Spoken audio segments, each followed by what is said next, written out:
Basta kay Sir Rojan, ibang klase. Let's go! Okay, welcome ulit sa ating klase. Sa video na to, pag-uusapan natin ang iba't ibang types ng responsibility centers. Ano nga bang ibig sabihin kung sinabi nating responsibility center at ano pinagkaiba-iba ng types na yan? Okay, sige, start tayo. Let's go! Ayan. So bago tayo mag-start sa mismong topic natin tungkol sa responsibility centers, recap lang muna tayo doon sa unang lecture video natin. Ano nga bang ibig sabihin ulit ng responsibility accounting system? Mabilis lang to. So again, responsibility accounting system. So yung detailed lecture nito, dito sa separate lecture video natin, visit nyo na lang kung hindi nyo pa napapanood yan.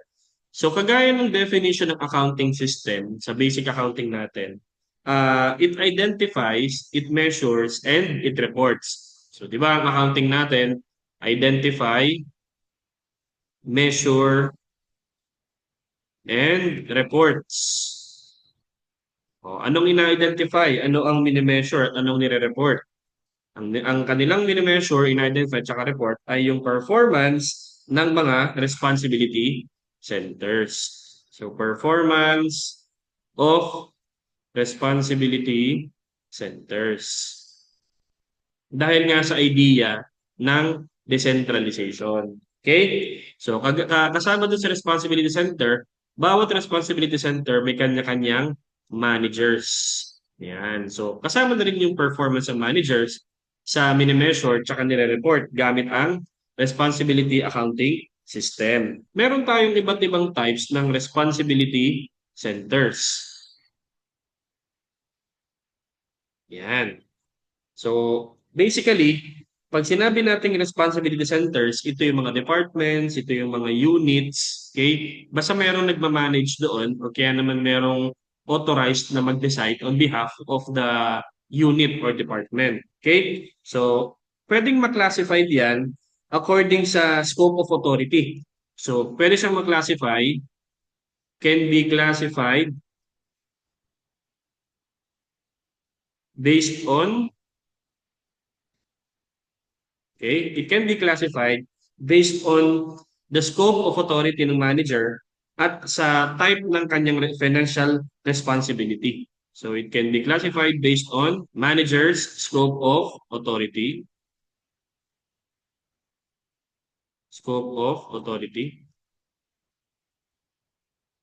and sa type ng financial responsibility. Type of financial responsibility. Kasi may iba't ibang financial responsibility ang bawat manager. Depende kung siya ay ang department niya only incurs costs or generates revenues or have their own profits and have their own asset base. So yung financial responsibility, ito yung mga tinutukoy dyan. It can be the cost, it can be based on revenue, it can be profit, and it can be asset. Yan. So therefore, itong apat na type ng financial responsibility, ito yung iba't ibang uri ng ating responsibility centers. So kapag cost ang financial responsibility mo, ang tawag sa center na yon, cost center. Kapag ang inyong responsibility is to generate revenue, so ang tawag sa department nyo ay revenue center. Kapag naman ang inyong department ay responsible sa pag-generate ng profit, okay? So, ang tawag doon, profit center. And if you have your own asset na responsible ka on how you invest it or how you use it, so that is what you call investment center. So, basically, ito yung apat na klase ng responsibility centers. Yan. So, isa-isay natin yan. So, unahin na muna natin ang cost center. Yan. So, dito tayo sa next. Cost center. Ano bang ibig sabihin natin kapag sinabi natin cost center? So, again, isa siyang unit kung saan yung manager ay may authority lang na mag-incur ng costs. At dun siya specifically i-evaluate based on how well yung manager kinokontrol yung cost na yon. So, again, Cost center is an organizational unit. Yan. Basta isang center, isa kang organizational unit. It can be a department, it can be, yan, unit na yan. So, ang authority ng manager, authority is to incur cost only. Ang tangi lang niyang pwedeng authorized siya is yung may kinalaman sa cost. So, yung pag-generate ng revenue, hindi siya authorized magbenta, hindi siya authorized yun nga, sa magbenta, yun lang naman ang revenue natin eh. And dun siya i-evaluate based on how well mag-control ng cost. Evaluated based on how well costs are controlled. Yan. So, mga cost centers, commonly, sila yung mga service departments and admin departments. Okay? So, service departments and admin departments. Yan. For example, mga human resource department, accounting department, sila mga service department yung mga yan. Okay? Considered cost centers yung mga yan. Kasi, itong mga departments or units na to, hindi nila kaya mag-generate ng revenue sa department nila or mag-charge ng kanilang services. Okay? Pero meron silang cost na nai-incur, kagaya ng mga salary, expenses, office supplies, electricity. So basically, mga cost lang yung kanilang nai-incur at wala silang revenue generating capacity. Okay? So example nga, human resource, admin, accounting. So lahat ng service departments and admin departments are considered cost centers. Okay? So para ma-evaluate yung performance ng isang manager, di gano'n sila kagaling mag-control ng cost ng department nila. Okay? Sige. So, lagay natin dito, do not generate revenue. Yan, obviously, no? Kasi kaya nga sila cost center. At wala pating authority yung managers ng mga cost centers na mag-generate ng revenue by selling products or services. So, for example, another one, sa manufacturing environment, ang pinakamalaking cost center ay ang production department. Okay? So, traditionally,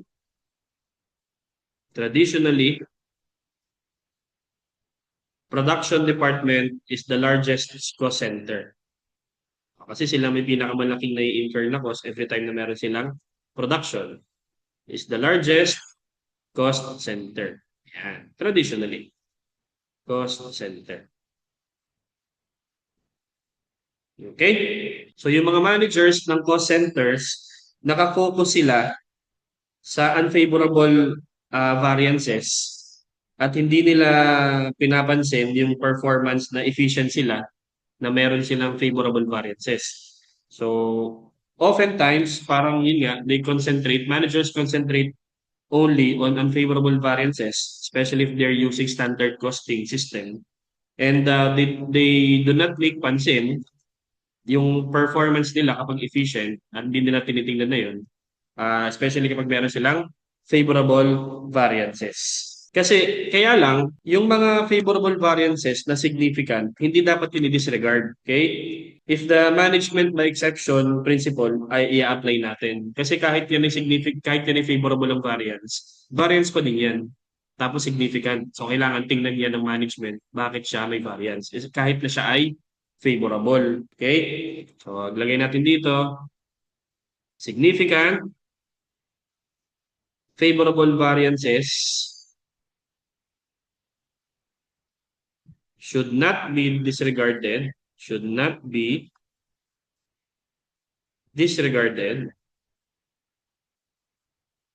if, yan, diba may tinatawag tayong management by exception. Hindi mangingialam ang management, pero may mga times na except pag mga ganitong cases, mangingialam na kami, sabi ng management, is applied. So kapag ang i-apply mo yung principle na rule na management by exception, kahit maganda pa yung variance na yan, favorable sa atin, hindi dapat tinipawalang bahala. We should concentrate also on that, on checking about it. Kasi that is still a variance at the end of the day. So gamit yung principle ng management by exception, yung top management, i-investigate nila yung variance, whether favorable or unfavorable, na pasok siya or hindi siya pasok dun sa acceptable deviations or variance. Kasi nga, kahit pabor pa yan, variance pa rin naman, so kailangan yan tingnan at investigahan. Okay? Sige. May mga instances naman na ang cost center, kaya nilang mag-generate ng revenue, pero yung revenue ay hindi nila control. No? Wala sa control ng manager or hindi kayang i-measure effectively. Okay? Halimbawa, library. Okay? Nagpo-provide sila ng books. So pag ganun, hindi dapat yun isama sa responsibility report ng manager ng cost center. Kahit na meron silang revenue na na-generate, pero wala naman silang control sa pag-generate nun or kaya naman hindi kayang i-measure effectively yung revenue. So hindi siya dapat isama sa responsibility report ng cost center. Okay? Ayan. So yun yung ating unang type of center, responsibility center, which is the cost center. Next, punta tayo ngayon sa revenue center. Sunod na i-discuss natin is the revenue center, another type of responsibility center. So, isa din siyang organizational unit, an organizational unit na ano naman ang responsibility niya? Responsible siya sa pag-generate ng revenue. Tapos, pero wala siyang control sa pagsiset ng selling price or pagbabudget ng cost. So, responsible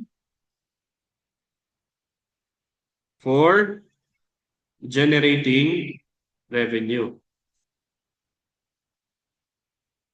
Yan. So, ito yung kanyang responsibility ng department na yan. Pero wala silang control, has no control on setting prices. So, that is still sa top management or budget costs. Yan. So, wala silang control dyan, ha? Basta sila magbebenta. So, paano naman siya i-evaluate? So, i-evaluate siya based dun sa total revenue. Managers will be evaluated. Managers are evaluated based on total revenue. Kanina sa cost center, i-evaluate yung manager ng cost center based on how well the manager controls costs. Ito naman, kung paano mag-generate ng revenue. Halimbawa, ano mga example natin yan? Yan, mga sales department. Considered yung revenue center. Okay? Lalo na kung ikaw ay nasa retail stores. Yan. So, pag ikaw ay nasa retail store ka, or ikaw ay isang retail store, bawat sales department ay may kanya-kanya, ay independent sila sa bawat isa. So, i-evaluate yung performance ng manager based on the department's total revenues. Okay? Again, yun nga lang, yung mga department managers, wala silang authority na magtaas or magbaba ng presyo para makaapekto sa dami ng mabebenta. Okay? And hindi sila nagpa-participate sa pagbabudget ng costs. Tapos yung department managers, wala silang ability to affect costs. Basta ang focus talaga nila ay generating revenue or selling. Okay? So, sa revenue center, yung performance evaluation ay limited kasi wala kang control or ang manager ay iisa lang ang kanyang control, kundi revenue. So, has limited performance evaluation.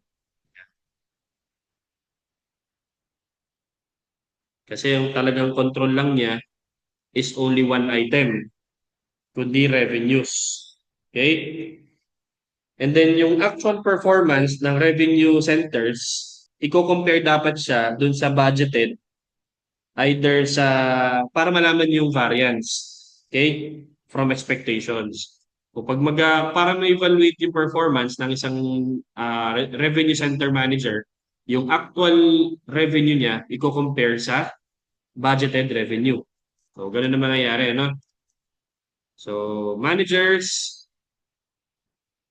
are evaluated based on variance between actual and budgeted. Yan.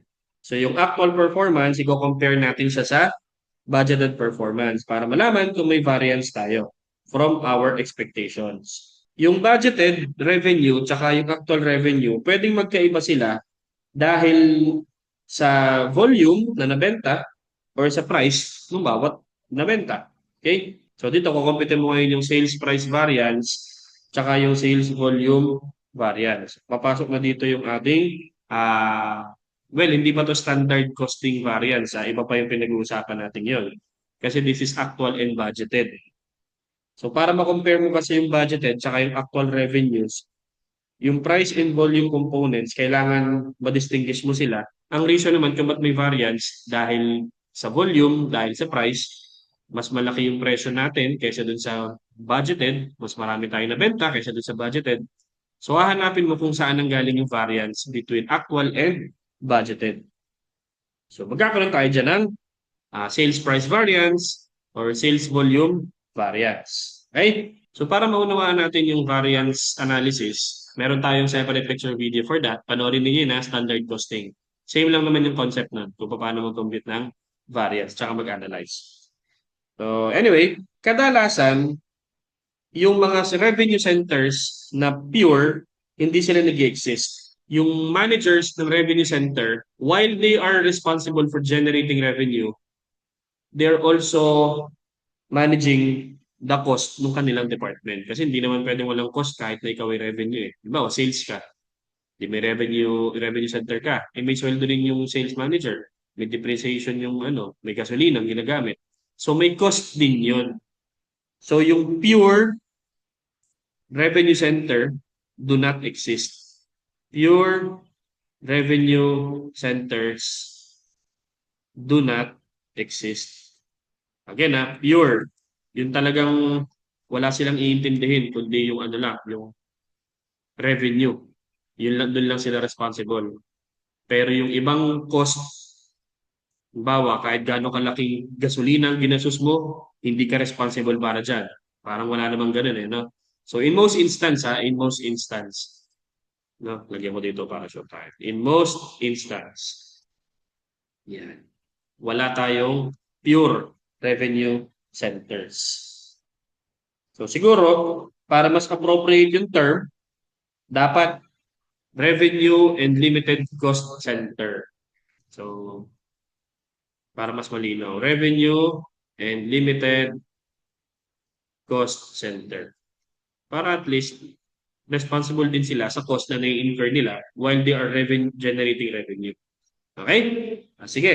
So, this is the revenue centers. So, next tayo. The third one is profit center. Next slide tayo. Profit center. O, ano naman yan? So, profit center, again, isa rin siyang organizational unit. Hindi sabihin na may isa siyang part ng organization, isa siyang department.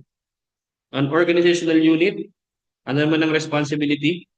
So, responsible ang manager sa pag-generate ng revenue at sa pagmamanage ng expenses ng kanyang department or sinasakupan. Okay? So, responsible for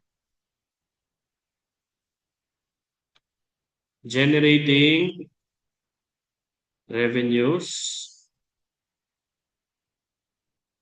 and managing expenses.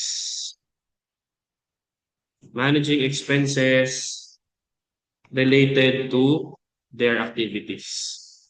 Related to their activities. Yan. So dapat itong mga profit center, sila ay independent. Kasi ang mga managers,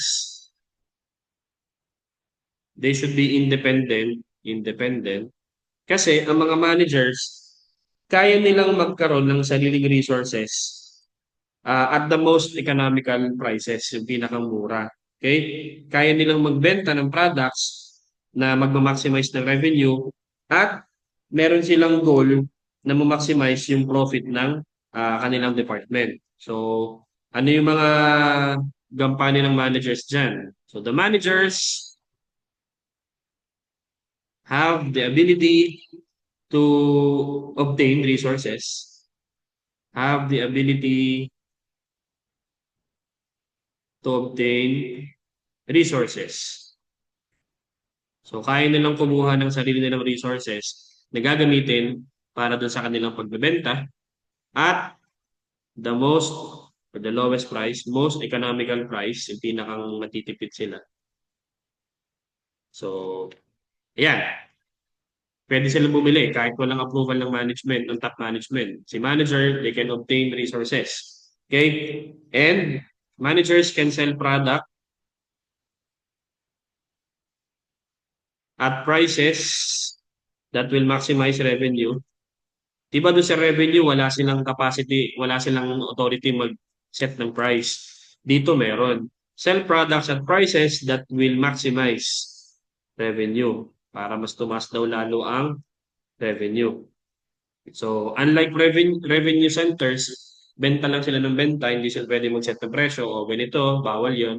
Pag profit center, pwede mong presyohan kung anong gusto mong presyo na sa product na pinapabenta sa iyo. Okay? And meron silang goal of maximizing profit. Have a goal of maximizing profit. Yan. So dito, yung meron silang goal of maximizing profit, yung mga expenses na kanilang nagagastos in relation to their activities, pwedeng i-adjust nila, pababain nila yun, pwede nilang tipidin, etc. Basta ma-maximize nila yung profit. Okay? And then yung mga cost na hindi nila control, related yun kadalasan sa mga long-term PPEs. And then dahil hindi sila controllable, dapat separate report yun for evaluation purposes. Okay? So, tatandaan, huwag malilito sa revenue tsaka sa profit. Si revenue, walang authority to set selling prices. Si profit, meron. Okay? And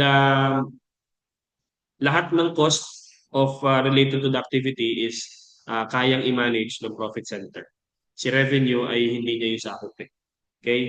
Although merong ilang cost na nai-incur sa department niya, pero limited lang. Kaya nga ang term natin, mas dapat na term sa revenue center ay revenue and limited cost center. Ito talaga, profit center. Ang objective niya to maximize profit. Okay? So that's it for your profit center. So doon tayo sa last. Investment center. Investment center. So ano naman to? Again, isa rin siyang organizational unit. An organizational unit. Ano naman ang responsibility? Ang investment center, yung managers niya, responsible din siya sa pagmamanage ng revenue and expenses. Okay? Pero may karagdagan. Yan, sulat muna natin. Responsible for managing revenues and expenses. Yan. So para sa profit center. Pero in addition, yung manager ng investment center, meron siyang authority na bumili ng long-term assets. Pwede siyang bumili, gumamit, magbenta ng mga long-term assets para mas mapataas pa yung rate of return ng asset base. Kasi si profit center, hindi niya kayang gawin yon. So dito, pwede siyang mag-invest ng resources sa mga plant assets or long-term assets. Okay? So in addition, manager has authority to acquire long-term assets or mga plant assets natin. Okay? Pwede ring mag-dispose kung hindi mag-acquire or mag-dispose long-term plant assets para mas maging mataas yung rate of return to earn the highest rate of return. Yan. Itong wala si profit center. So, kadalasan, ang mga investment center, sila ay independent din, tsaka mga subsidiaries. So example nga natin ng mga independent or investment center, mga subsidiaries. Yan.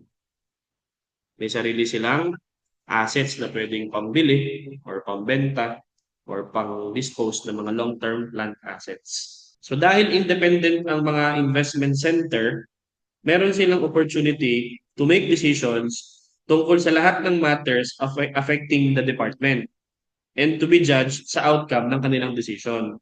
So again, nasulat natin na dahil sa independence na yan, because of this, dahil sa independence na yan, because of this, ang mga investment center managers have the opportunity to make decisions about all matters. To make decisions about all matters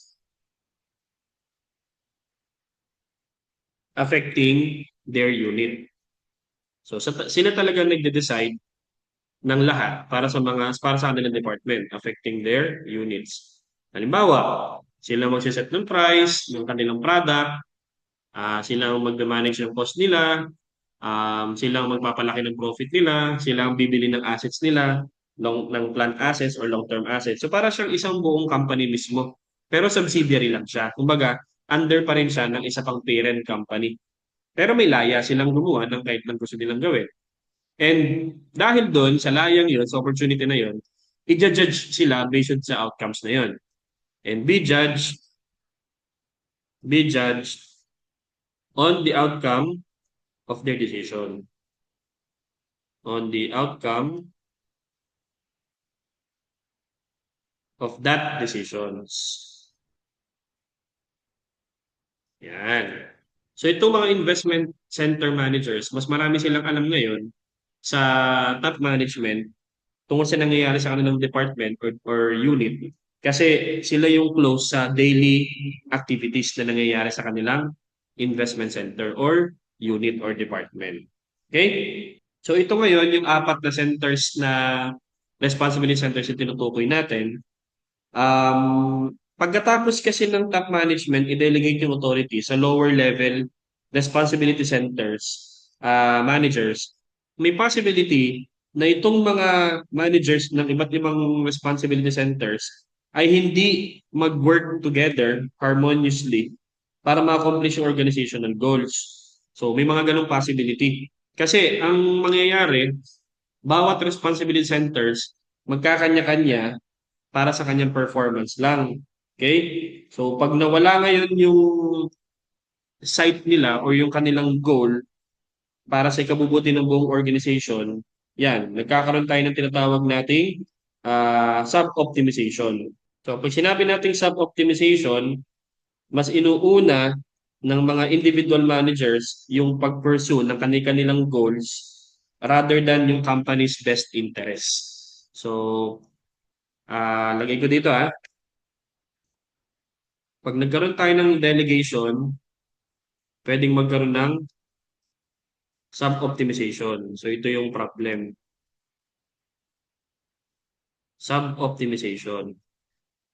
Pag sinabi natin sub-optimization, ang ibig sabihin ng sub-optimization, pursuit of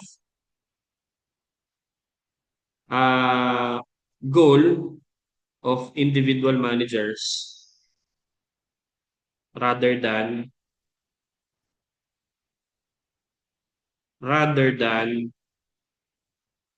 the company's best interest. So inuuna ng managers ang sariling goal nila ng kanilang department rather than yung company. So nagkakaroon ng sub-optimization problem pag nagkakaroon tayo ng delegation of authority. So challenge yan. Yun dapat ang iiwasan ng mga responsibility centers sa dapat tingnan ng top management. Okay? So, ayun. So, na-cover natin yung iba't ibang types ng investment centers. Again, meron tayong cost center, revenue center, profit center, at saka investment centers. Pero basically, ito yung mga departments din na may kanya-kanyang managers. Okay? Na meron kanya-kanyang goals. Pero they should work together for the benefit of the company in order to achieve the goals and objectives ng organization. So, stop ko muna natin yung lecture natin dito at hopefully may natutunan kayo sa ating lecture ngayon. So, yun. Lagi kong sinasabi sa inyo, mag-aaral kayo mabuti, ingat kayo palagi, laging tatandaan, ibang klase ka. Sige, bye-bye!